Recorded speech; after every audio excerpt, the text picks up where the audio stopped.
Sí, Bueno, vamos a hablar entonces. Gracias, Señor, te damos por esta tarde que podemos nuevamente reunirnos a compartir tu palabra. Señor, y queremos ver realmente en tu palabra la vida de Cristo, queremos ver la obra de Cristo en nosotros, cómo eso impacta en nuestras vidas y queremos ser impactados por tu palabra. Señor, te queremos pedir de que en esta tarde, Señor, podamos realmente comprender la profundidad de tu palabra, podamos seguir creciendo, podamos seguir siendo transformados, Señor, por medio de tu Espíritu Santo. Señor, te pido que bendigas a cada uno de los que estamos aquí para realmente poder tener nuestro corazón abierto, Señor, para ser ministrados por ti. Señor, queremos exaltar tu nombre, glorificarte, Señor, y que realmente todas nuestras vidas reflejen tu obra en nosotros. Bendice también a aquellos que no han podido subir, Señor. Te pido que los llames, Señor, los atraigas para seguir escuchando de tu palabra y seguir creciendo, Señor. Y permítenos ser instrumentos de tu mano para bendición a cada uno de los que puedan subir. En el nombre de Jesucristo. Amén. Bueno, muy buenas tardes a todos y vamos a compartir hoy el pasaje de Primera de Juan, capítulo 2, verso 1.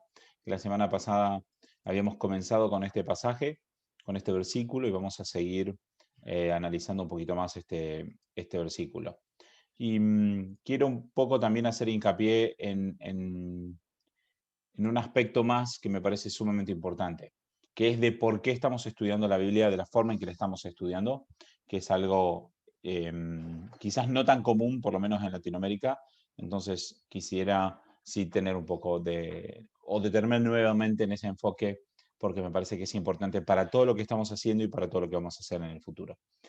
Entonces, como verán, bueno, en lo que es Primera de Juan estamos haciendo un estudio de toda la carta, pero lo estamos haciendo paso a paso, lentamente, estamos viendo versículo por versículo, estamos viendo cada una de las expresiones que utiliza y cuál es realmente la enseñanza, ¿sí? Y lo estamos haciendo un poco más estilo predicación, estamos tratando de realmente poder entender lo que la palabra de Dios dice, aplicado también a nuestras vidas. Y por eso elegimos esta carta de Primera de Juan, porque es una carta que tiene muchísimas implicancias para la vida práctica. Toda la Biblia tiene implicaciones para la vida, pero esta carta es especial en este aspecto y por eso estamos haciendo esta carta. Se habrán dado cuenta que lo estamos haciendo diferente que como hicimos Romanos hicimos una especie de repaso general, ¿sí? Y fuimos viendo las enseñanzas principales, pero no nos detuvimos pasaje por pasaje, como lo estamos haciendo con Primera de Juan. Si nos hubiéramos detenido pasaje por pasaje, probablemente nos hubiera tomado más de un año, seguro, poder ver todo, hermano. Pero con Primera de Juan lo estamos haciendo así, un poquito más detenidamente, y es importante. Y el por qué estamos haciendo esto, hay varios motivos. Primero y principal, porque queremos poner a la palabra de Dios en primer lugar. Queremos mostrar el valor que tiene la palabra de Dios, la riqueza que tiene la palabra de Dios. Y entonces es una forma en que nuestras vidas empiezan a ser transformadas de verdad. No estamos solamente sacando ideas y conceptos sueltos, sino estamos tratando de que la palabra de Dios sea la que nos guíe, la que nos hable y la que nos ministre. Y no estamos como compartiendo simplemente experiencias prácticas o, no sé, cosas que a uno le han sucedido y compartimos eso, sino que lo que estamos haciendo es exponer la palabra de Dios. Entonces, primero y principal es para poner la palabra de Dios en primer lugar. Y segundo, porque si uno va viendo versículos sueltos, a veces uno pierde el sentido de lo que el autor está queriendo decir o la lógica de lo que el autor está queriendo explicar. Y entonces al hacerlo de esta forma, vamos partiendo desde el principio y vamos siguiendo la lógica del autor y siguiendo lo que realmente el autor quiso exponer. Entonces por eso también es que lo estamos haciendo en orden. Entonces, para poder analizar el pasaje de hoy, que vamos a ver el segundo capítulo, el verso 1, lo vamos a ver en la segunda mitad del verso, pero vamos a hacer un rápido repaso de lo que vimos desde el comienzo de la primera carta de Juan. Lo primero que habíamos mostrado era que Juan había comenzado hablando desde el capítulo 1 acerca de la experiencia que él había tenido con Cristo, al conocer a Cristo físicamente, al haber visto su obra, al haber contemplado sus maravillas, su santidad, sus milagros, su carácter. Entonces eso a Juan lo motiva para reconocer a Dios y para dar instrucciones a los cristianos, ¿sí? Para dar instrucciones que surgen de un corazón que ha sido impactado por la obra de Cristo, ¿sí? Impactado quizá de una forma mayor de la que nosotros pudiéramos comprender porque él lo vio con sus propios ojos, vieron su obra activa, palparon su obra, lo vieron resucitado, etc. Entonces, lo primero que habíamos visto era eso. Luego habíamos visto de que todo esto a Juan le llevaba a meditar que Dios es luz, ¿sí? Y que en Dios no hay ninguna tiniebla. Y esto de que Dios es luz habla de su santidad, habla de su esencia, habla de su gloria, habla de su poder, ¿sí? Habla de muchas cosas. Pero especialmente nos habíamos enfocado en lo que era la santidad de Dios. Y el hecho de que no hubiera tinieblas en él muestra que la santidad de Dios es perfecta y es completa, ¿sí? Pero eso lleva a nuestra vida práctica a que nosotros también debemos andar en luz como Dios anda en luz. O sea, eso nos habla a nosotros de que tenemos que dejar nuestros pecados, ¿sí? Entonces, luego habíamos visto de que sí, es cierto, nosotros pecamos, ¿sí? Y no podemos ocultarlo, porque si decimos que no tenemos pecado, nos estamos engañando a nosotros mismos. Y luego habíamos visto de que debemos confesar nuestros pecados, y si confesamos nuestros pecados, Él es fiel y justo para perdonarnos y limpiarlos. Entonces, teniendo en esa claridad en todo eso, entonces luego hemos visto el primer versículo del capítulo 2, habíamos visto la primera parte y que justamente hablaba del propósito que Juan tiene al escribir la carta. ¿Por qué Juan escribe la carta? Escribe la carta porque él está animándonos a que no pequemos, ¿sí? Claro, él sí está diciendo que si nosotros tenemos pecado debemos confesarlo, ¿sí? Y que si confesamos nuestros pecados Dios nos perdona, pero el propósito de Juan no es que seamos perdonados, sino fundamentalmente el propósito de él es que no pequemos, ¿sí? Y entonces en base a eso vamos a seguir viendo la segunda parte del versículo que dice así: y si alguno peca, abogado tenemos para con el Padre a Jesucristo el justo. Ahora, ¿qué pasa? Y me gustaría meditar en algunas cosas que tienen a modo de introducción. Número uno es esto, que nosotros tenemos un concepto de la culpa que muchas veces es muy errado. ¿Sí? No sé si creo que me hice alguna mención en algún momento, pero me gustaría poder repasar este concepto de la culpa una vez más. Hay dos formas en que nosotros podemos entender la culpa. Por un lado es la culpa real y por otro lado es la emoción de la culpa. Son dos cosas diferentes. Vamos a poner un ejemplo. Si yo tengo un accidente de auto, por ejemplo, cruzo el semáforo en rojo y choco otro auto. No soy culpable del accidente porque yo cruzo el semáforo en rojo. No soy culpable del accidente. Ahora, ¿puedo sentirme culpable o puedo no sentirme culpable? A lo mejor no me siento culpable. Si soy una persona, vamos a decir, descarada o desconsiderada, a lo mejor no me interesa, ¿sí? No me interesa en absoluto y puedo no sentir la culpa, pero eso no me hace menos culpable. Sigo siendo igual de culpable porque crucé el semáforo en rojo, aunque no me sienta culpable.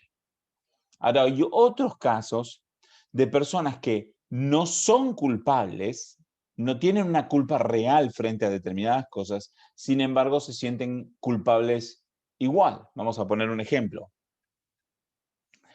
Imagínense esto. Yo estoy cruzando también con mi auto, estoy por cruzar la esquina, el semáforo está en verde, miro a un lado, miro a otro lado, no veo nada y continúo. Pero cuando continúa, aparece, no sé, otro auto de la nada y lo choco, ¿sí? Pero yo hice todo, ¿sí? El semáforo estaba en verde, miré por un lado, miré para el otro y lo choqué igual. Y entonces a lo mejor después me siento mal, porque digo, soy culpable porque choqué ese auto, ¿sí? Entonces hay personas que pueden sentirse culpable, aunque todas las normas estuvieron cumplidas, aunque todo lo que yo haya hecho estuvo bien, puedo sentirme culpable igual pero no tener una culpa real. Entonces, sí es importante que nosotros podamos distinguir entre la culpabilidad real y la emoción de la culpabilidad. Tenemos que separarlo. En la Biblia, en muchos aspectos, Dios está preocupado fundamentalmente por la culpabilidad real y no tanto por nuestras emociones de culpabilidad o no. Son importantes y hay lugar para analizar y para pensar eso, pero es importante, o la Biblia está preocupada por la culpabilidad real, ¿sí? Entonces, eso es importante que nosotros lo entendamos, porque somos seres humanos y muchas veces pasan cosas en la vida, hay veces pecamos, ¿sí? Y lo que nos embarga, lo que nos llena nuestro corazón es un sentimiento de culpa, un sentimiento de carga que es muy grande, ¿sí? Entonces es importante que a veces podamos reconocer y decir, bueno, ¿hasta qué punto realmente soy culpable de algún aspecto y en qué aspecto estoy sintiéndome más culpable de lo que soy y en qué aspecto me estoy sintiendo menos culpable de lo que realmente soy? Porque también a veces tendemos a hacer eso. Tenemos culpa por nuestro pecado y tratamos de olvidarnos, tratamos de hacer la vista gorda y no sentirnos culpables, pero no por eso voy a dejar de ser culpable. Soy culpable igual aunque no me sienta culpable. Entonces, son algunos aspectos que tenemos que considerar, ¿sí? Pero la realidad es que si somos cristianos, muchas veces sentimos culpa por nuestro pecado. Muchas veces vamos a sentir esta carga y vamos a sentir esta pena y este pesar en nuestro corazón por el pecado que cometemos, porque cometemos pecado. Entonces, para poder entender un poquito más este pasaje, entonces, volvemos a este punto de decir, Juan está escribiendo para que no pequemos. No está escribiendo para que no nos sintamos culpables, está escribiendo para que no pequemos. Pero ahora, ¿qué pasa? Nuestra vida muestra y refleja de que sí hay pecados en nuestra vida, ¿sí? Pero cuando Juan dice que escribe para que no pequemos, ¿sí? Está dando o mejor dicho, está recomendándonos que tengamos una actitud de no pecar, un interés, un trabajo activo de no pecar. Entonces ahí viene la siguiente parte en donde dice, si alguno peca, abogado tenemos para con el Padre. Pero utiliza esta expresión que es una expresión condicional, que dice, si alguno peca. Entonces esta expresión asume que la persona entiende que debe hacer todo lo posible para no pecar. No está diciendo aquí, cuando pequemos, entonces tenemos abogado para con el Padre. Dice, si alguno peca. Entonces asume de que el cristiano tiene una intencionalidad, está haciendo un esfuerzo consciente, un esfuerzo real de hacer todo lo posible para no pecar. Claro, Juan sabe de que nosotros vamos a pecar, y de hecho ya lo dijo antes en el versículo 8, dice, si decimos que no tenemos pecado, entonces nos estamos engañando, por supuesto, pero no está expresando ese punto en esta expresión. Acá no está diciendo cuándo pequemos, dice si alguno peca. Entonces, el hecho que asume Juan de que estamos intentando no pecar es fuerte, es claro, es evidente y es importante. Nuestra vida tiene que hacer todo lo posible para que no pequemos. Y es justamente lo que dijo antes. Escribe estas cosas para que no pequemos.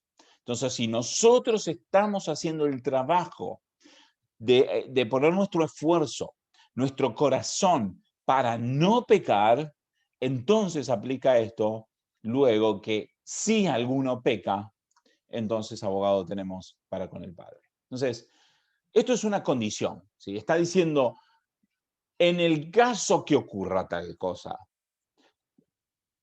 está poniéndolo como una condición. No está asumiendo que va a ocurrir, sino está asumiendo que puede no ocurrir y que puede ocurrir también. Pueden ocurrir cualquiera de las dos cosas. Entonces está preparando, ¿sí?, a la persona para si el caso de que ocurra, de que peque.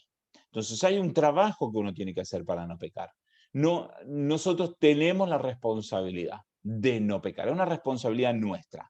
Porque a veces tenemos esta idea de decir, Dios va a hacer la obra en mi vida y si yo sigo pecando, bueno, será que Dios no terminó la obra en mí. Y eso no está bien encarado, ¿sí? Es como que estamos transmitiéndole la culpa a Dios de nuestro pecado, ¿sí? Sin embargo, nosotros somos responsables por nuestro pecado. Entonces, nosotros somos los que tenemos que hacer este trabajo de no pecar. Ahora, ¿qué pasa si pecamos? Y ahí viene esa carga, esa culpa, ese sentirse mal, ese malestar, ¿sí? O viene todas esas sensaciones, esos sentimientos de que uno se siente que es un incrédulo, o que uno se siente de que al final nunca cambia, ¿no? Y que son cosas que yo también he sentido, esa sensación de que no voy a lograr cambiar nunca, o que el pecado es más fuerte que yo, y que son en realidad son mentiras o exageraciones, ¿sí? Tenemos todo en nosotros para vencer nuestro pecado. Claro que nos cuesta, pero la capacidad de luchar contra nuestro pecado y vencerlo ya está en nosotros. Entonces no tenemos excusa. No es que podemos decir, ok, no lo voy a poder vencer. Ok, en esta oportunidad fallé. Claro, en esta oportunidad no logré vencer el pecado. En esta oportunidad sentí que fue más fuerte que yo, no tuve a lo mejor la fuerza de voluntad, no puse mi confianza en Dios como debiera, dejé que mi corazón se desvíe. Es cierto, pero en mí ya está la capacidad de luchar contra el pecado y vencerlo. Está esa capacidad en mí. ¿Por qué? Porque es una capacidad que Dios ha puesto. Claro que no vamos a ser perfectos, ¿sí? Pero cuando vemos pecado a pecado, la situación particular en la que estoy, tengo la capacidad de no pecar. Dios no nos pone una prueba más grande de la que podamos soportar. Y aún más ese pasaje a veces lo queremos aplicar como diciendo las dificultades de la vida o las luchas, pero muchas veces se aplica más al pecado. Si Dios no nos pone o Dios no permite que nosotros seamos más tentados más allá de lo que nosotros tenemos capacidad de vencer. Entonces sí tenemos esa capacidad de vencer el pecado. Pero luego continúa diciendo, abogado, o sea, si pecamos, abogado tenemos para con el Padre. Ahora, esta palabra abogado, que em, muchas veces no nos damos cuenta, ¿sí? Cuando uno lo lee rápido y no conoce o no sabe qué significa, pero la palabra que se utiliza aquí en el original para decir abogado es la palabra paracletos en el griego. Y algunos recordarán, o probablemente ustedes habrán escuchado en algún momento, que la palabra paracletos se utiliza mayormente para hablar del Espíritu Santo, ¿sí? Ahora, ¿qué significa la palabra paracletos? La palabra paracletos puede significar varias cosas. Por un lado, puede significar defensor o abogado, puede significar intercesor, o puede significar también uno que está al lado de uno para ayudarlo. Uno está llamado para ayudarle a uno. Es como una persona que te acompaña para ayudarte, ¿sí? Que muchas veces es el rol, vamos a decir, que cumplen los abogados. Es el que está al lado tuyo para defenderte, ¿sí? Esa es un poco la idea. Pero tiene diferentes acepciones. Tiene la idea de consolación, de ser el que te consuela. Tiene la idea de ser el que intercede, ¿sí? O tiene la idea también de ser aquel que es llamado para ayudar a otro, ¿sí? Es una palabra que puede tener, obviamente, varias acepciones. Pero la realidad es que sí, es una palabra que en el libro del Evangelio de Juan, Juan la utiliza para referirse al Espíritu Santo. ¿Sí? Algunos pasajes como estos, por ejemplo, dicen Juan 14, 16, y yo rogaré al Padre y Él les dará otro consolador. Y esta palabra consolador es también paracletos, para que esté siempre con ustedes, o que esté con ustedes siempre. Es decir, el Espíritu de verdad a quien el mundo no puede recibir. Entonces está utilizando esta palabra paracletos, que se traduce como consolador aquí, en la misma idea, es aquel que va a estar al lado nuestro para ayudarnos en las luchas de la vida, digamos, en nuestro caminar cristiano, ¿sí? También verso 26 de Juan capítulo 14 dice, pero el consolador, el paracletos, el Espíritu Santo, a quien el Padre enviará en mi nombre, Él les enseñará todas las cosas y les recordará todo lo que les he dicho. ¿Sí? Otros pasajes, como por ejemplo Juan 15, 26, dice, cuando venga el paracletos, a quien yo enviaré del Padre, es decir, el Espíritu de verdad que procede del Padre, Él dará testimonio de mí. Y el último pasaje, capítulo 16, verso 7, dice así, pero les digo la verdad, les conviene que yo me vaya, porque si no me voy, el Paracletos no vendría a ustedes, pero si me voy, se los enviaré. Entonces, la palabra Paracleto en el Evangelio de Juan es generalmente utilizada para referirse al Espíritu Santo, pero tiene más o menos el mismo concepto, tiene la idea esta de que es uno que está al lado nuestro para ayudarnos, ¿sí? Pero en este caso, Juan lo está utilizando para referirse de Jesucristo. ¿Y cómo sé esto? Porque aquí dice, abogado tenemos para con el Padre, ¿a quién? A Jesucristo el justo. O sea, paracletos tenemos para con el Padre, a Jesucristo el justo. Entonces, esta palabra paracleto puede utilizarse tanto para Jesucristo como para el Espíritu Santo, pero siempre tiene la misma connotación.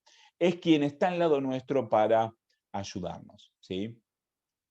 Ahora, es interesante notar que en Juan capítulo 14, verso 16, fíjense lo que dice. Dice, yo rogaré al Padre y Él les dará otro paracletos, otro consolador. Entonces aquí Jesús lo que está diciendo es, yo soy uno que estoy al lado de ustedes para ayudarles, pero cuando yo me vaya va a venir otro que va a estar al lado de ustedes para ayudarlos. Entonces de esta forma podemos comprender de que tanto Jesucristo como el Espíritu Santo cumplen la función de paracletos, cumplen la función de ser quien está al lado nuestro para ayudarnos. Ahora, puntualmente desde que Jesucristo ascendió al cielo y está a la derecha del Padre, el que está a nuestro lado para ayudarnos en nuestra vida diaria es el Espíritu Santo por todo lo que hemos visto en el Evangelio de Juan, ¿sí? Pero lo que está diciendo Juan en 1 Juan capítulo 2 es algo que tiene una connotación un poquito diferente, que es lo que vamos a ver a continuación. Pero él lo que está diciendo es que tenemos a Jesucristo al lado nuestro para ayudarnos, pero dice que lo tenemos para con el Padre, ¿sí? Entonces aquí hay una diferencia. ¿Por qué? Porque Jesucristo está a la derecha del Padre. Jesucristo está en la presencia de Dios Padre. Mientras que el Espíritu Santo está hoy por hoy en nosotros para ayudarnos en nuestra vida cristiana, ¿sí? Entonces hay una diferencia en el rol que están cumpliendo en este momento por los creyentes, ¿sí? Entonces, ahora para entender un poquito mejor el rol que Jesús está queriendo comprender, que está cumpliendo, mejor dicho, vamos a analizar un poquito más toda la idea del pasaje. Fíjense que dice, si alguno peca, abogado tenemos para con el Padre, a Jesucristo el justo. ¿Por qué se traduce como abogado aquí en este caso y no como consolador o no como ayudador? Justamente porque tiene que ver con nuestra culpabilidad. Nosotros delante de Dios somos culpables. El ser humano es culpable delante de Dios y eso en principio no tiene nada que ver con nuestras emociones. Tiene que ver con una realidad, tiene que ver con la realidad de que nosotros cruzamos el semáforo en rojo. Pero, mejor dicho, cruzamos todos los semáforos en rojo que pudimos haber cruzado en nuestra vida. Nuestra vida estaba llena de pecado. Por lo tanto, somos delante de Dios, delante del trono de Dios, somos culpables. Más allá de que no nos sintamos mal.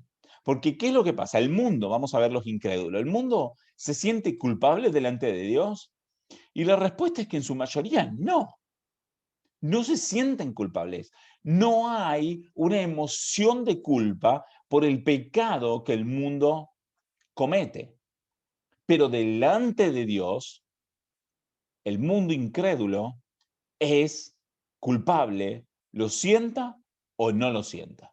Cuando el mundo, cuando el incrédulo esté presentado delante de Dios Padre para su juicio, no van a poder decir, pero yo no sentí ninguna culpa.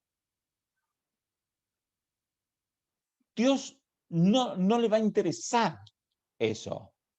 El juicio es basado en el hecho de que el mundo es culpable, se sienta o no se sienta culpable. Y es importante que nosotros entendamos esto. ¿Y por qué es importante? Porque así estábamos nosotros antes, éramos considerados culpables delante de Dios. Y es importante porque es delante del trono celestial, delante del trono del mismísimo Dios, creador del universo, el ser humano es presentado culpable delante de él. Ahora, bueno, y lo vemos, hay muchos pasajes, Romanos 2:5 es uno que nos vimos cuando estudiamos Romanos, ¿no? Dice, mas por causa de tu terquedad y de tu corazón no arrepentido, estás acumulando ira para ti en el día de la ira y de la revelación del justo juicio de Dios, el cual pagará a cada uno conforme a sus obras. Ahora, usted me preguntará, o mejor dicho, yo les podría decir algo a ustedes para que lo piensen. ¿De verdad yo no quiero que Dios me pague a mí conforme a mis propias obras? Porque si Dios me paga conforme a mis propias obras, mi destino es el infierno. Entonces, es importante que lo entendamos.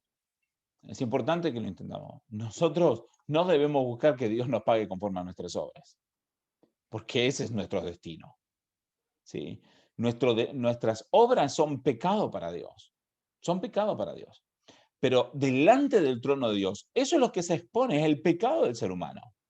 Ahora, el pasaje dice algo importante, dice que nosotros tenemos un abogado para con el Padre. Entonces, de la misma forma que en nuestro caminar, en el día a día, tenemos a uno, un paracleto que está a nuestro lado para ayudarnos, que es el Espíritu Santo, ayudarnos en nuestras debilidades, ayudarnos en entender la palabra, ayudarnos en nuestro caminar cristiano. Entonces, delante del trono de Dios, tenemos también un paracleto que no está al lado mío, sino que está delante del trono de Dios para representarme a mí o para representar a cada uno de los cristianos. Entonces tenemos un paracleto. Ahora, ese paracleto, que es Jesucristo, no está a mi lado, sino está delante del trono de Dios como representante mío, como intercesor. Esa idea de paracleto tiene esta idea de intercesión, de intercesor, ¿sí? Ahora, cuando nosotros pensamos en intercesión, ¿qué es lo que pensamos? Lo que nosotros pensamos es una persona que se arrodilla y ora, ¿sí? Y en un aspecto está bien, pero el concepto de intercesión no tiene, en principio no tiene que ver directamente con la oración, sino que tiene que ver con alguien que se presenta delante de otro para ser representante de otro. Entonces, la idea es de que Jesucristo está delante del trono de Dios para representarnos a nosotros que hemos creído en Él. Entonces, si hemos creído en Él, entonces lo que nosotros tenemos es a Cristo como nuestro abogado, como nuestro intercesor, como aquel que está delante del trono de Dios para responder por nosotros. Ahora, nosotros merecemos esa ira. Si nosotros vamos delante de la presencia de Dios por nuestra propia cuenta, nosotros merecemos la ira de Dios por nuestra propia culpabilidad. No por nuestra emoción de culpa, sino por la culpa real. No por cómo nos sentimos, sino por lo que hemos hecho en nuestra vida. Y saben que tenemos un abogado, también tenemos un acusador. ¿Quién es el que, por ejemplo, en el caso de Job, piensa un poco esto? Está Dios en su trono y viene Satanás y Dios le dice, ¿has visto a mi siervo Job? ¿Qué hace Satanás? Y le dice, Job te sirve gratuitamente. Job te sirve nada más porque lo has bendecido. Pero si le sacas las bendiciones, Job no te va a servir. ¿Qué está haciendo Satanás? Está acusando a Job. Y cuando nosotros vemos eso es una representación de lo que Satanás está haciendo por todos los cristianos. Satanás está acusando a los creyentes delante del trono de Dios. Satanás es como, también lo llama así Romanos 8:33. Fíjense lo que dice. ¿Quién acusará a los escogidos? Bueno, no vamos a leer primero, antes de venir a este, vamos a leer Apocalipsis 12:10. Dice, oí una gran voz del cielo que decía, ahora ha venido la salvación, el poder y el reino de nuestro Dios y la autoridad de Jesucristo, porque el acusador de nuestros hermanos, el que los acusa delante de nuestro Dios de día y de noche, ha sido arrojado. Satanás está delante del trono de Dios todo el tiempo que puede para acusar a los cristianos, acusar a los creyentes. Entonces, tenemos en el trono una corte donde Dios actúa como juez y donde lo tenemos a Jesucristo como abogado y lo tenemos a Satanás como el acusador. Pero si tenemos este abogado, entonces, como dice Romanos 8:33, dice, ¿quién acusará a los escogidos de Dios? Dios es el que justifica. Esto no está negando de que no haya una acusación delante de nosotros. Sí hay una acusación. Pero el punto es de que aunque haya una acusación, hay un abogado defensor, que es el que nos justifica, que es el que presenta defensa por nosotros. Ese es Jesucristo. Entonces, hay un trono, hay un juicio, hay un acusador, hay un abogado. Jesucristo es nuestro abogado. Pero la expresión que utiliza acá, fíjense, dice que abogado tenemos para con el Padre. Entonces, hay varias cosas que notar. Primero y principal, de que el abogado, o sea, Jesucristo, se presenta en representación nuestra. Segundo, como decíamos antes, que es para con el Padre, o sea, está delante de la presencia del Padre en favor nuestro. Y lo tercero es que la expresión que utiliza, el verbo que utiliza, que dice aquí que tenemos, da una evidencia de seguridad. Aquí no está diciendo de que posiblemente Cristo se presenta a favor nuestro. Dice verdaderamente. O sea, tenemos, esto da una seguridad. Si alguno peca, tenemos abogado. No dice, quizás Cristo venga a representarnos. Dice, si alguno peca, entonces tenemos abogado. Hay una seguridad, hay una confianza que nosotros podemos tener de que si nosotros hemos pecado, tenemos un abogado para con el Padre. Con seguridad, no hay duda de que Cristo está ahí para defendernos. Cristo está ahí para defendernos. Pero por supuesto, esto se basa en la idea de todo lo que Juan viene diciendo antes. Viene diciendo de que si nosotros no andamos en tinieblas, sino que andamos en luz, como Él está en luz, entonces tenemos comunión con unos con otros y la sangre de Cristo nos limpia de todo pecado. Entonces dice que si decimos que no tenemos pecado, nos engañamos, pero si confesamos nuestros pecados, Él es fiel y justo para perdonarnos. Todo esto se está asentando como base, porque es lo que hemos venido estudiando y es lo que Juan está diciendo. Si realmente nuestras vidas están puestas en buscar de servir al Señor de corazón, están puestas en dejar el pecado de corazón, luchar contra el pecado, de andar en luz y no andar en tiniebla, entonces, cuando o si pecamos, tenemos un abogado y hay seguridad en este aspecto. Pero si yo no ando en luz, si no me interesa andar en luz, si ando en tinieblas y estoy conforme con eso, entonces no podemos esperar tener ningún abogado. Pero si andamos en luz, entonces tenemos abogado para con el Padre. Fíjense que Romanos 8:34 continúa diciendo, recién leímos el verso 33, ¿quién acusará a los escogidos de Dios? Dios es el que justifica. ¿Quién es el que condena?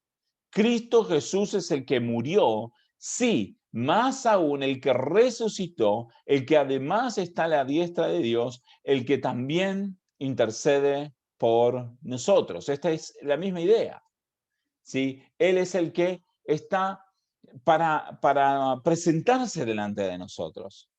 Él está a la diestra de Dios presentándose a favor nuestro. Entonces, claro, va a venir la condenación de Satanás, va a venir la acusación de Satanás, mejor dicho, pero Cristo es el que se presenta por nosotros. Cristo es el que intercede con nosotros.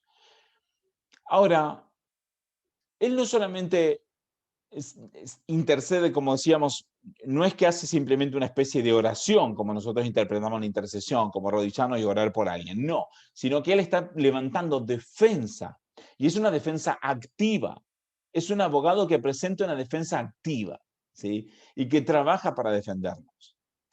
Ahora, lo particular de este abogado es que fíjense que dice que Cristo es el que murió y aún más el que resucitó y el que está a la diestra del Padre, el cual intercede por nosotros. Pero esto tiene que ver, el hecho de que Jesús esté delante del trono de Dios para interceder por nosotros, tiene que ver con el hecho de que Él murió y resucitó por nosotros. Y ahí volvemos a 1 Juan 2:1 y vamos a ver un aspecto más. Primero y principal, que dice que abogado tenemos para con el Padre, pero califica al abogado. Lo está calificando, está diciendo cómo es ese abogado, quién es y cómo es. ¿Quién es Jesucristo? ¿Cómo es? Es justo.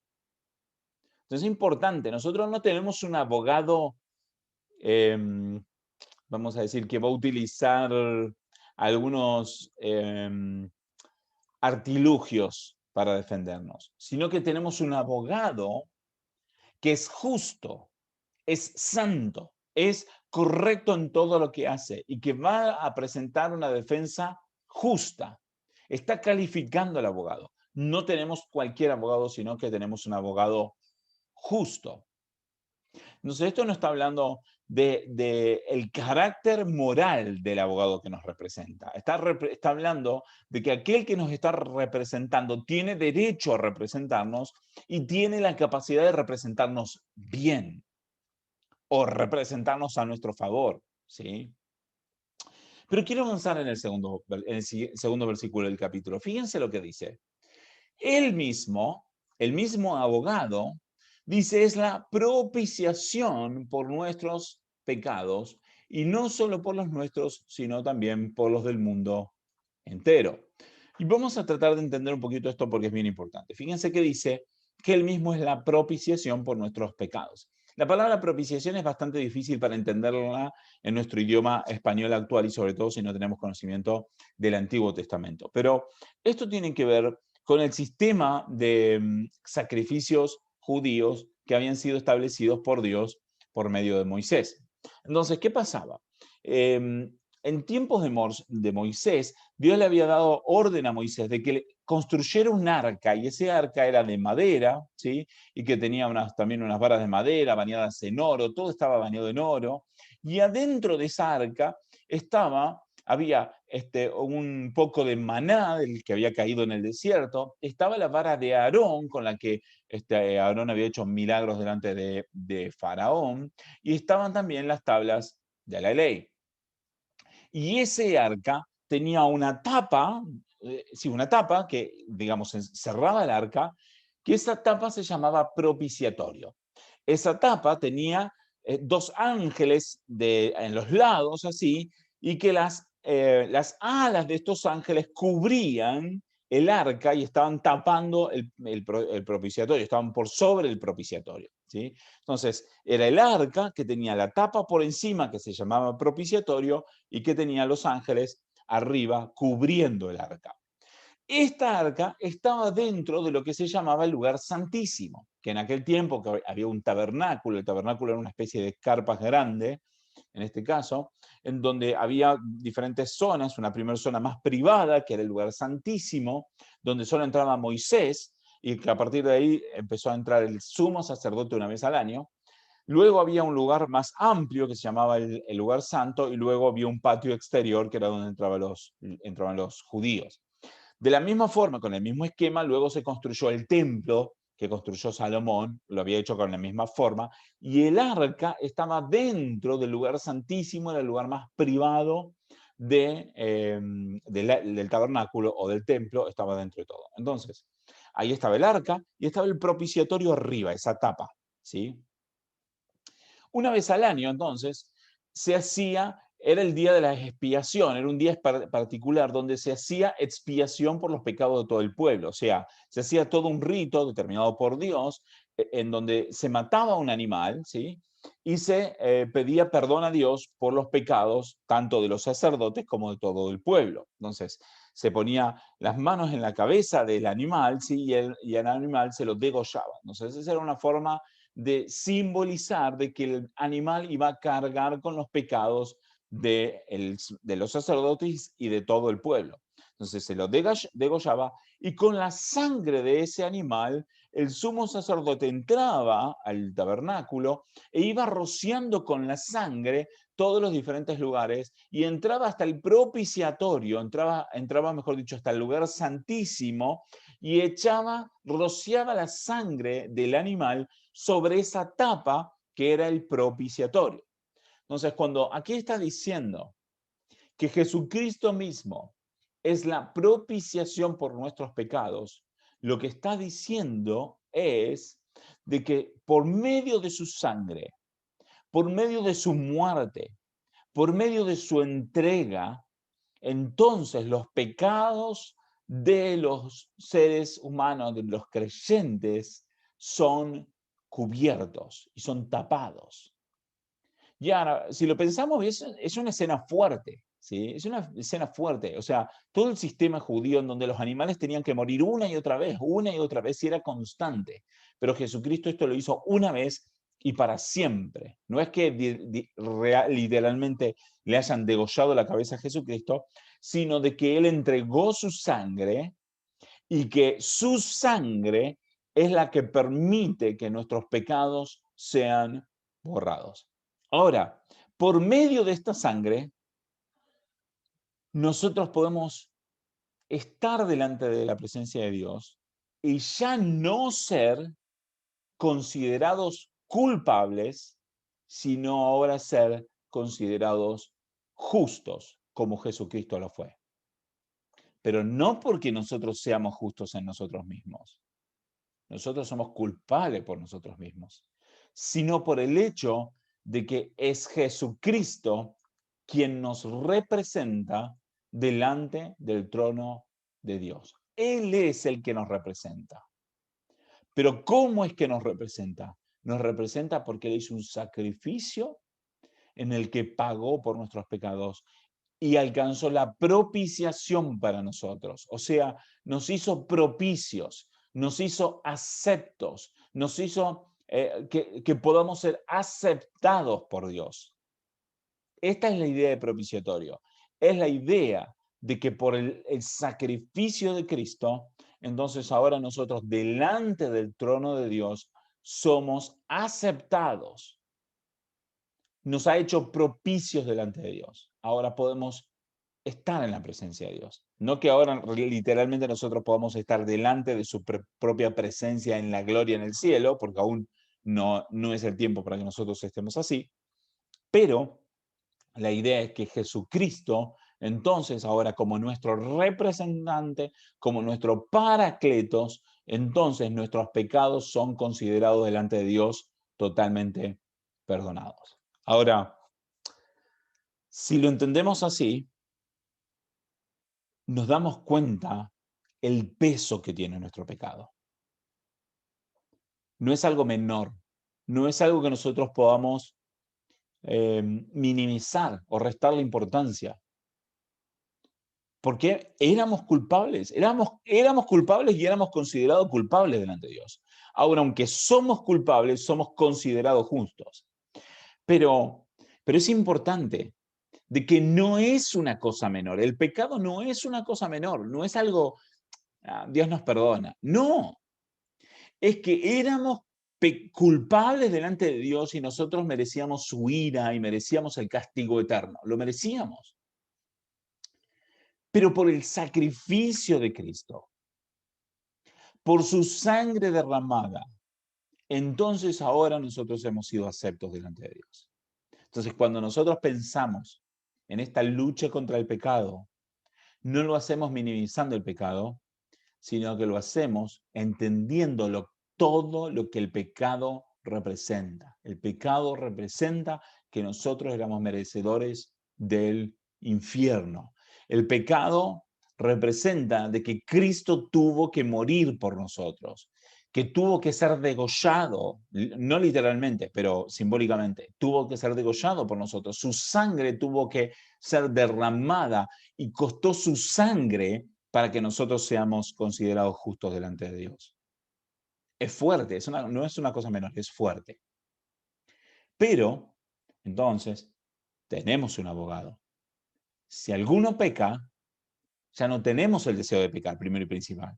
No tenemos la voluntad de pecar. Claro que hay veces que sentimos la inclinación. Claro que el pecado sigue tentándonos y sigue pareciéndonos lindo. Claro que sí. Pero ahora entendemos y tenemos nuestro corazón puesto para tratar de luchar lo máximo que podamos en contra del pecado. Y no estamos simplemente minimizándolo, diciendo, ok, Dios en algún momento me va a ayudar a dejarlo. No, sino que estoy luchando porque entiendo lo que representa. Pero si alguno peca, entonces abogado tenemos para con el Padre. Ahora, este abogado es un abogado justo y es un abogado que ha pagado con su propia sangre para nuestra liberación. Ha pagado con su propia sangre para que no seamos considerados pecadores delante de Dios. Entonces, es una es un pago costoso, pero tiene otro aspecto. Y el aspecto es de que su defensa es completa y es segura. La defensa que presenta Cristo por nosotros delante de Dios es una defensa que tiene la victoria asegurada. No es una defensa, como podríamos decir, en un tribunal humano, en donde el abogado, si hace las cosas bien, quizás tiene suerte de ganar el juicio, y hay veces, aún haciendo las cosas bien, puede ser que lo pierda igual, y que depende de cómo salgan las cosas. No, la defensa que presenta Cristo a favor nuestro es una defensa segura y completa. Entonces, nuestro pecado, si bien nos hace sentir mal, y está bien que nos haga sentir mal, porque por medio de esa emoción negativa nos va a ayudar a reflexionar cada vez más para irlo dejando.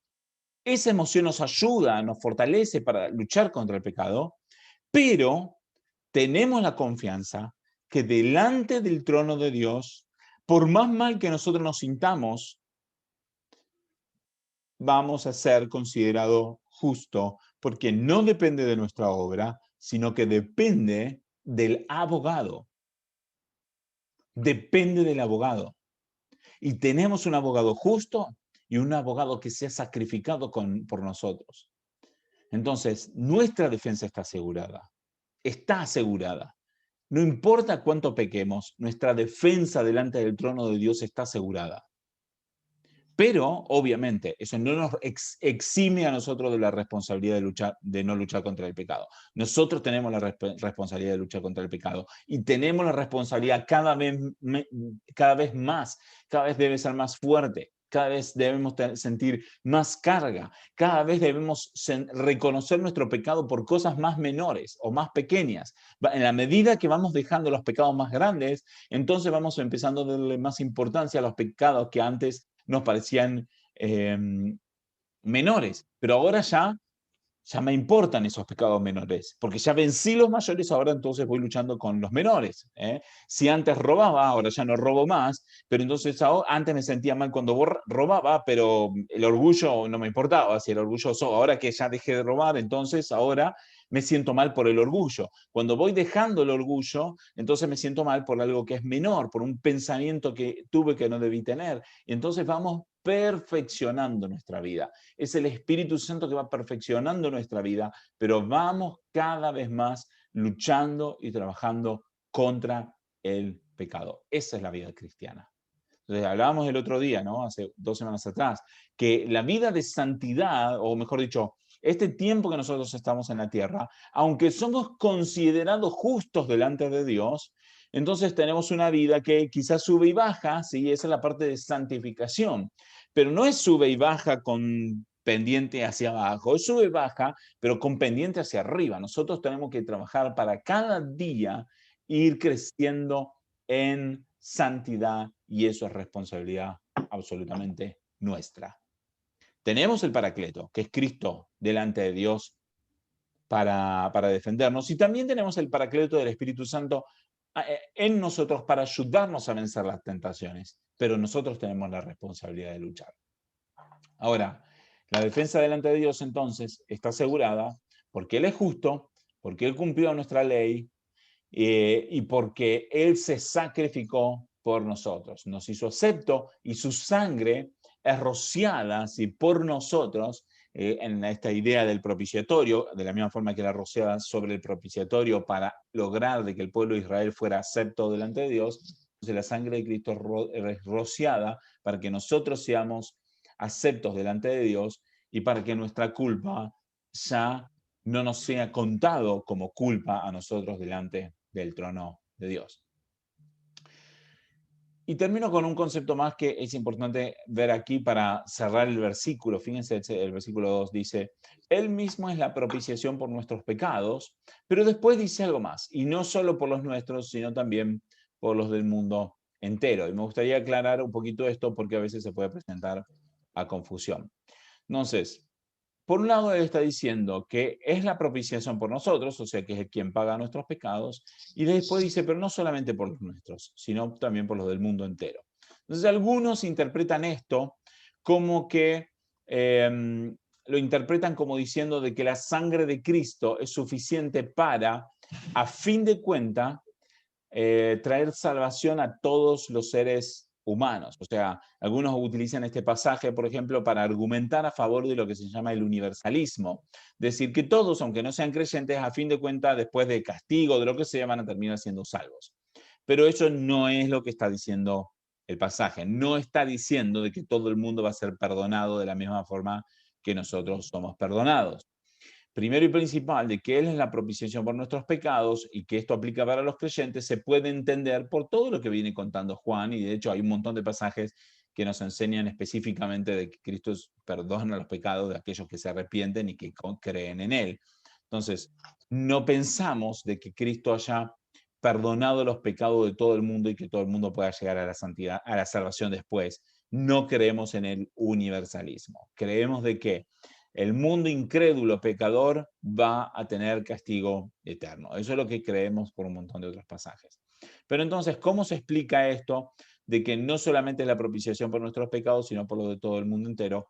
Hay posiblemente dos acepciones, mínimamente hay dos formas de interpretar esto que pueden ir apropiadamente, dependiendo de muchas cosas, y yo voy a comentar las dos simplemente para que se entienda. Opción 1 es de que aquí está diciendo de que Juan está diciendo de que Jesucristo es la propiciación por nuestros pecados y que Juan se esté refiriendo a él mismo, Juan, y a sus lectores. Y cuando habla de que no solamente por los nuestros, sino por los del mundo entero, aquí está refiriéndose a todo el resto de los cristianos que están en el mundo en ese tiempo y que vendrían en el futuro. ¿Sí? O sea, que en esta expresión de aquí, Juan podría no referirse a todos los cristianos del mundo, sino solamente a él y a los lectores. Como yo podría decir nosotros y referirnos a nosotros nada más y no a todos los cristianos, o podría decir nosotros los cristianos y referirme a todos los cristianos. ¿Sí? Entonces, un entendimiento es de que por nuestros pecados se refiere a Juan y sus lectores, ¿sí? Y que cuando dice también por lo del mundo entero, se está refiriendo al resto de los cristianos en el mundo en ese momento y en el futuro. Esa es una forma de interpretarlo que podría ser válida, totalmente válida. La otra forma de interpretarlo tiene que ver con esto, de que si aquí se refiere solamente a todos los cristianos y aquí se está refiriendo al mundo entero, pero de una forma diferente. Para poder entender esto, entonces les quisiera hacer una pregunta.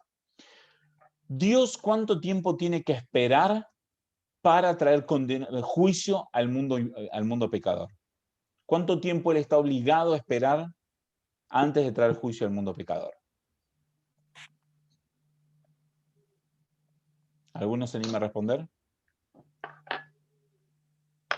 Para mí Él no tiene. No tiene que esperar, ¿no? Exactamente, no tiene que esperar, no tiene que esperar nada. Muy bien. Si Dios dijera, ¿saben qué? Me cansé, juicio para todo el mundo, está en todo su derecho. ¿Sí? Entonces, está lo que se llama la gracia común. ¿Qué significa la gracia común? Es el hecho de que Dios tiene misericordia del mundo temporalmente hasta el día del juicio. Entonces, de alguna forma, el mundo recibe misericordia hoy. De la misma forma que nosotros recibimos misericordia, el mundo también recibe misericordia. La diferencia es de que el mundo recibe misericordia temporalmente hasta el momento del juicio y nosotros vamos a recibir misericordia eterna. Pero hay un aspecto en el que Dios está siendo misericordioso con todo el mundo en este momento. Entonces, algunos interpretan que aquí cuando dice que Él murió o que hizo propiciación por nuestros pecados y también por los del mundo entero, algunos interpretan de que aquí lo que está hablando es que el sacrificio de Cristo logró la misericordia temporal de todo el mundo hasta el día del juicio. Entonces eso es lo que se llama la gracia común. Pero entonces el punto es este. Gracias a Cristo, el mundo recibe misericordia todavía por un tiempo más. Hasta que aquellos que tienen que creer en Cristo se complete su número. O sea, para que todos los que tienen que creer en Cristo crean en Cristo. Y cuando llegue el momento en que todos los que tienen que creer en Cristo crean en Él, entonces ya se acaba el tiempo de la misericordia para el mundo, viene Cristo, viene su juicio, ¿sí? Pero entonces hay una gracia común para todo el mundo, pero hay una gracia especial para nosotros, que a nosotros nos permite no solamente tener misericordia hoy, sino tener misericordia delante del trono celestial, gracias a la sangre de Cristo. Así que como conclusión, quisiera dejar 2 o 3 cositas. Número 1 es como cristianos y creyentes, tenemos nuestra obligación de hacer todo lo posible para luchar contra el pecado. Número 1. Número 2, si pecamos, entonces podemos sentirnos mal. Y está bien que nos sintamos mal, porque esa emoción de culpa nos va a ayudar a levantarnos, nos va a ayudar a fortalecernos para la próxima vez, ¿sí? Para tener más fuerza para no pecar. Pero, a fin de cuentas, podemos tener la seguridad de que delante del trono de Dios tenemos un abogado que pagó con su sangre su derecho a defendernos y que nos defiende siendo justo y que nos defiende perfectamente y que no puede fallar en su defensa. Tenemos un abogado que gana el juicio. Pero por último, es que esa libertad o esa capacidad de ser declarado justo delante de Dios costó el sacrificio del mismísimo Hijo de Dios entregado por nosotros. Eso tiene que ser un llamado a nosotros, a nuestros corazones, un llamado a realmente tener una vida entregada para Dios, tener una vida realmente que se esfuerza en hacer la voluntad de Dios, que lucha por no pecar, pero especialmente que tiene un corazón completamente agradecido por lo que Cristo hizo por nosotros. Bueno, hasta aquí, hermanos, no sé si hay alguna pregunta, algún comentario para hacer.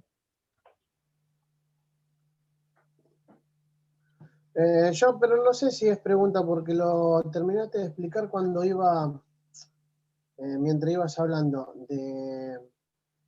por ejemplo, cuando dijiste que bueno, que tenemos un justo abogado, que no importa de la obra, pero sí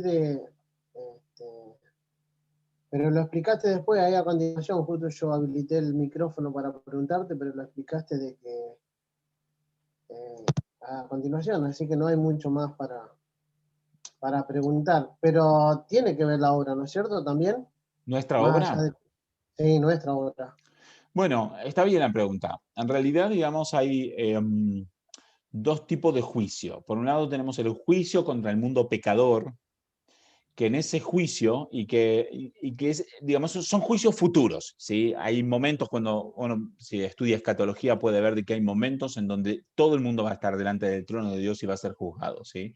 O sea, en el juicio final, en el juicio del trono blanco, vamos a decir, en ese juicio es para declarar culpable a todos los pecadores.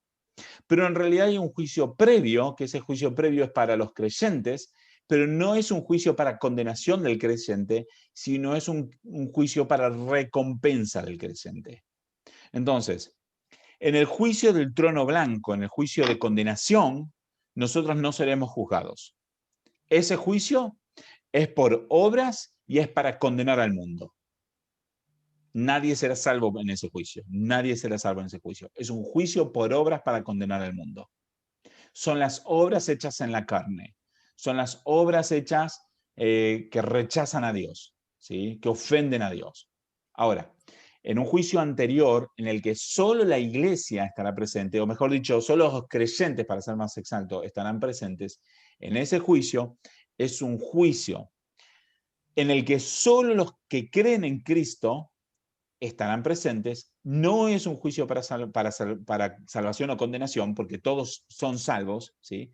Pero es un juicio en donde se van a evaluar las obras hechas en Cristo, las obras y las motivaciones del corazón hechas en Cristo, y son para recompensa. Vamos a decir, aquellos que han entregado su vida por el Señor, que han dejado sus bienes materiales para irse al África, por ejemplo, a predicar o a la selva en el Amazonas, o que han entregado su vida, su corazón, su dinero para predicar al Señor, o todo lo que nosotros hemos hecho con nuestro corazón, decir, voy a renunciar a mi orgullo, voy a renunciar a mi pecado, voy a perdonar a mi hermano, y todas las obras que nosotros hemos hecho en el Señor serán juzgados en ese juicio, que es un juicio anterior al del trono blanco, que va a ocurrir también en el futuro, y que es un juicio en donde va a ser para que Dios recompense nuestras obras, ¿sí? Entonces hay un juicio por obras para recompensa para el creyente, pero son en las obras hechas en Cristo y son para recompensa, no para juicio, ¿sí? Pero mi punto acá, lo que estaba recalcando es que yo no quiero que Dios juzgue mi salvación por mis obras, porque entonces sería condenado. Pero vivo mi vida cada vez más para que mis obras sean agradables a Dios, porque van a ser recompensadas. Pero no lo hago pensando en que de esa forma puedo alcanzar la salvación, porque no puedo, sino porque como gracias a Dios Él me salvó, entonces le sirvo y busco de agradarle con un corazón alegre y gozoso, porque esto honra a Dios. Y Dios recompensará eso a su debido tiempo en la obra de recompensa para los creyentes. ¿Responde la pregunta? Sí, sí, sí. Excelente. ¿Alguna otra pregunta más? ¿Algún otro comentario? Siéntanse libres de comentar o preguntar. Es más, me acabo de enterar que son 2 juicios y no uno solo. Sí. Bueno, en algún momento vamos a hablar de escatología. Justo con Martín hablábamos algo el otro día, pero es un tema bastante difícil y a mí me gustaría tocarlo el tema. Es más tipo estudio que hay que hacer y sí me gustaría tocarlo el tema de escatología. Para mí es un tema fundamental, pero vamos poco a poco. Hoy estamos enfocados más que nada en Primera de Juan y está bien que avancemos con Primera de Juan porque son cosas que realmente nos impactan y estamos viendo también el Espíritu Santo por separado, entonces vamos a seguir trabajando en estos temas que son súper importantes, pero sí, en algún momento podemos tocar el tema de escatología y ver este tema de los juicios también, y hay muchas cosas para tratar ahí, está súper interesante. Ok. Buenísimo. Bueno, entonces, a menos que haya alguna otra pregunta, si no, oramos al Señor. Vamos. Bueno, gracias te damos, Señor. Gracias por este tiempo. Gracias por todo lo que haces por nosotros. Gracias por tu palabra. Gracias por tu sacrificio. Gracias, Señor, porque no podíamos ser aceptados por Dios por nuestros propios medios. Gracias porque tú eres nuestro abogado, Señor, que ha entregado su vida por nosotros. Gracias, Cristo Jesús, te damos por esa obra que has hecho, una obra tremenda, que nos impacta, que nos conmueve, que nos despierta, que nos llama. Gracias, Jesucristo, por esa obra que has hecho. Y gracias porque podemos confiar en ti plenamente, Señor, de que nuestras vidas están en tus manos y que a pesar de todas las cosas, aun cuando caemos, aun cuando somos débiles, Señor, tú serás el que nos sostiene, tú serás el que nos levanta. Señor, quiero pedirte por cada uno de mis hermanos, para que realmente por medio de todas estas enseñanzas se sientan impactados, Señor, y motivados a dejar, Señor, todo pecado que haya oculto en sus corazones, Señor, como tú lo haces también con mi corazón. Que ellos puedan sentirse motivados cada día más a luchar, Señor, contra el pecado de todo corazón. Pero también te pido, Señor, que si pecan, sí sientan la carga, Señor, y sientan la culpa, Señor, pero que sea esa carga y esa culpa puesta por ti para fortalecer nuestros corazones, Señor, para buscarte y obedecerte cada vez más. Pero que a fin de cuentas sepan y reconozcan que la salvación, Señor, está sujeta en tus manos. Que reconozcan al abogado que tenemos, Señor, a ese ayudador, ese intercesor, Señor, que está delante del trono para defendernos y que sepan que la victoria en el juicio está asegurada. Señor, te pido que les acompañe, que les dé descanso en esta noche. Señor, que les des ánimo, Señor, para los días que vienen y puedan seguir sumándose cada jueves para seguir aprendiendo tu palabra. Ponemos todas las cosas en el nombre de Jesús. Amén. Amén.